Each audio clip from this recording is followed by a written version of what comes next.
Good afternoon, y'all.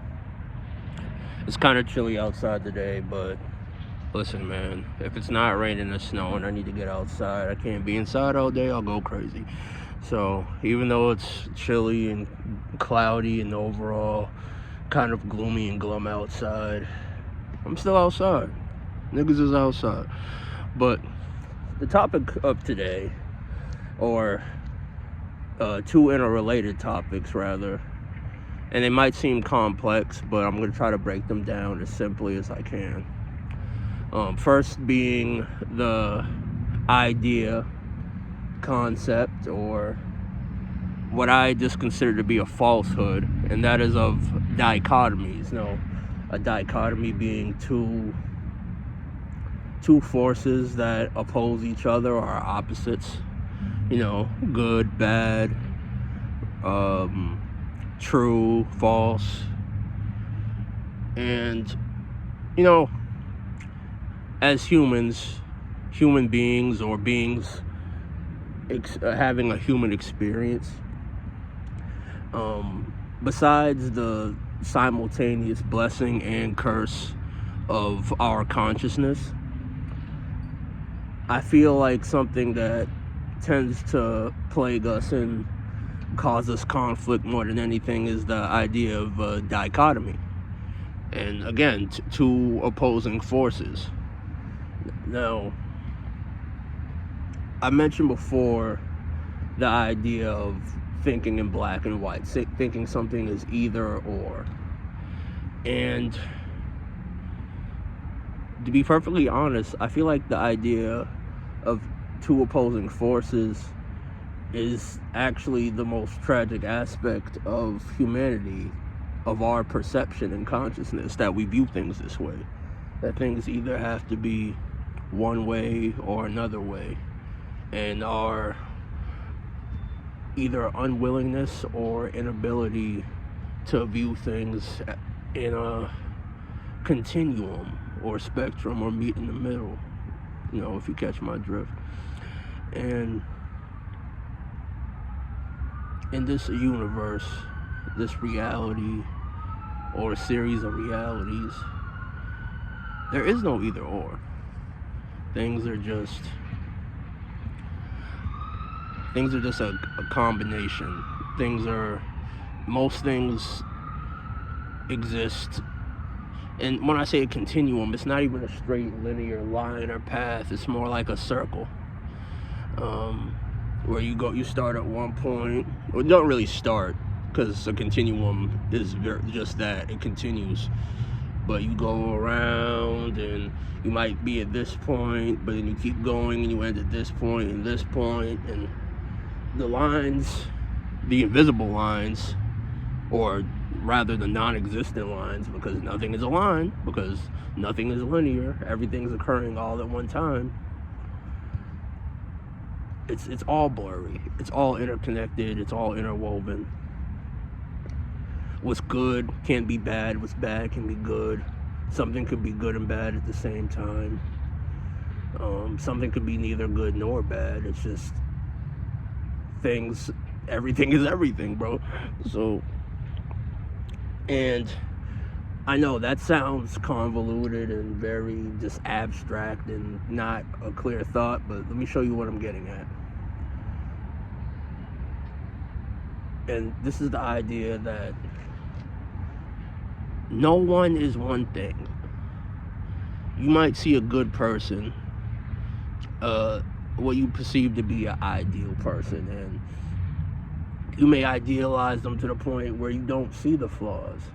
But then, once you see the flaws in a person, the cognitive dissonance starts to set in, and you either tend to seeing that person as ideal, and you just see them for their flaws completely, or you may tend to just ignore the flaws because you have to reconcile the cognitive dissonance one way or another. And I feel like this is one of the biggest roots of humanity's issues. Like, It's always one thing or another, the black and white, the right, the wrong, the us, the them. And I feel like this is every source of conflict in the known universe, because we can't reconcile that everything is everything. Everything is interconnected. There is no us and them, like really, like as a concept there is, but in reality, what we consider to be reality, there's no borders, there's no distinctions. Everything has a piece of everything in it. And to be honest, we're all one thing.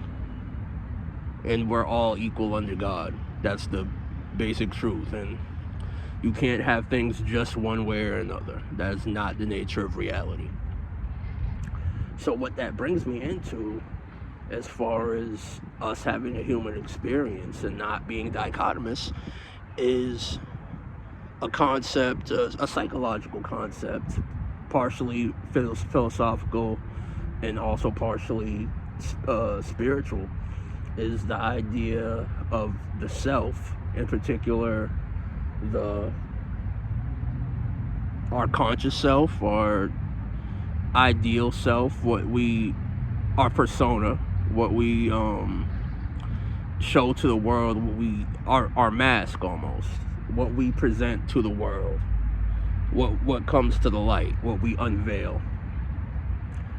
But then there's the shadow self, and these are all concepts and ideas that were first conceptualized by the famous psychologist Carl Jung. That's Jung spelled Jung.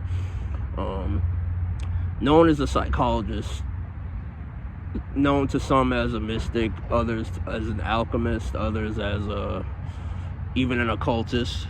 But again, like I said, no one is one thing. Nothing is monolithic. One thing is everything.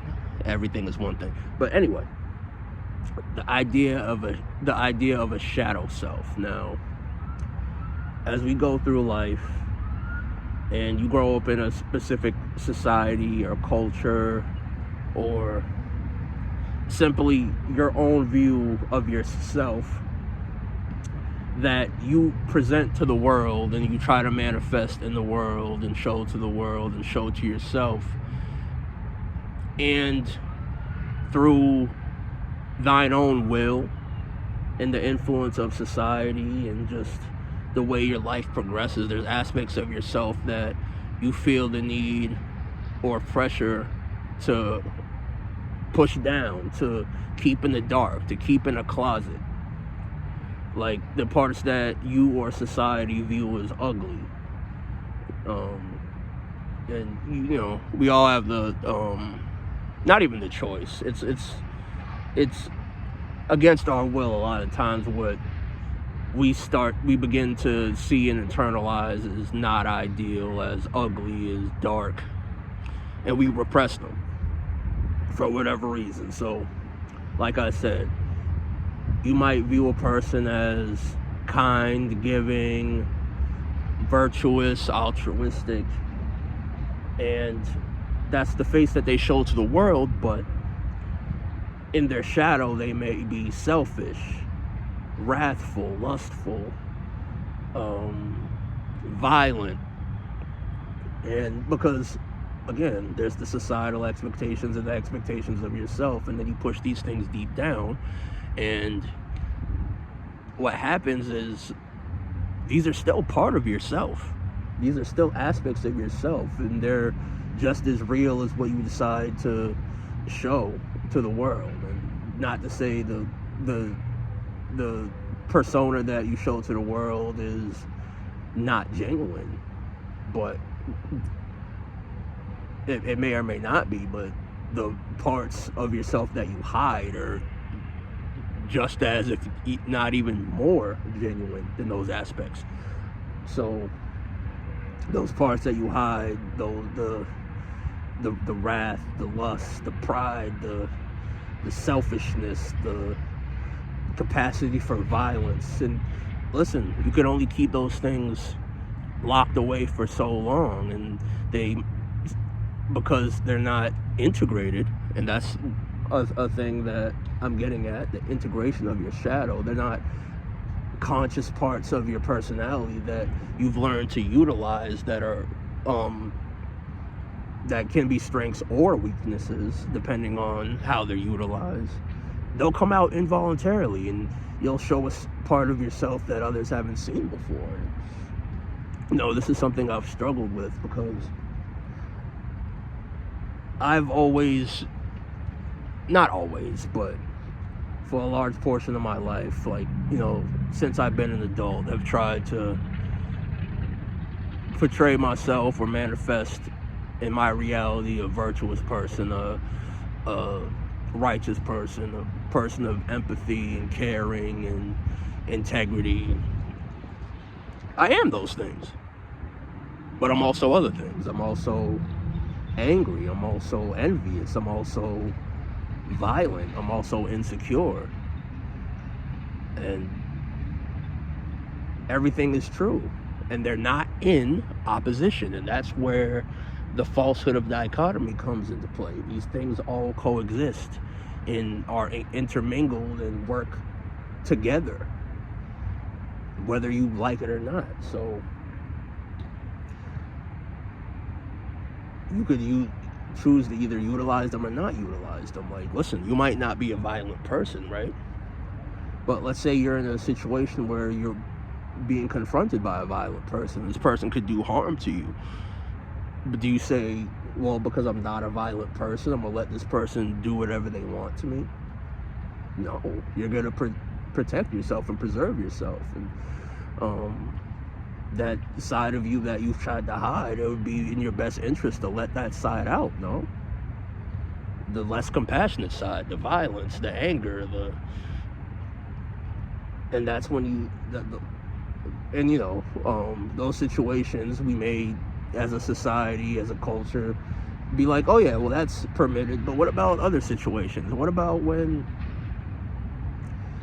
you're at a job and you don't really have upward mobility, but you're kind, you do the right thing, you're hardworking. But what about when it benefits you to cut a corner? What if it benefits you to play politics and maybe act in a gray area? Because at the end of the day, there is no black and white. It's all varying shades of gray. And that's when maybe it'll pay off to be cunning. It'll pay off to be shrewd, and maybe be selfish.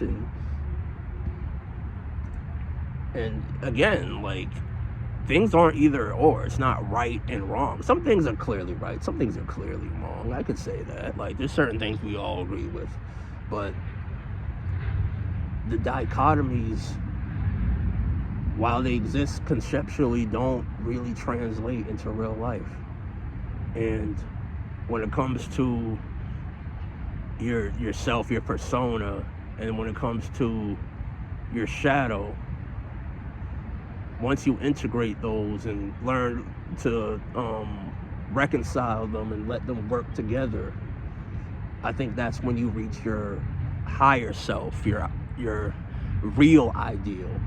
That's when you transcend matter, and when it's time for you to leave this world, you don't have to. When you return to the essence of where you come from, the conflict won't be there to the extent that it is when we live in this false dichotomy. So hopefully y'all understand what I'm saying. And these are ideas that have been in my mind for almost as long as I can remember.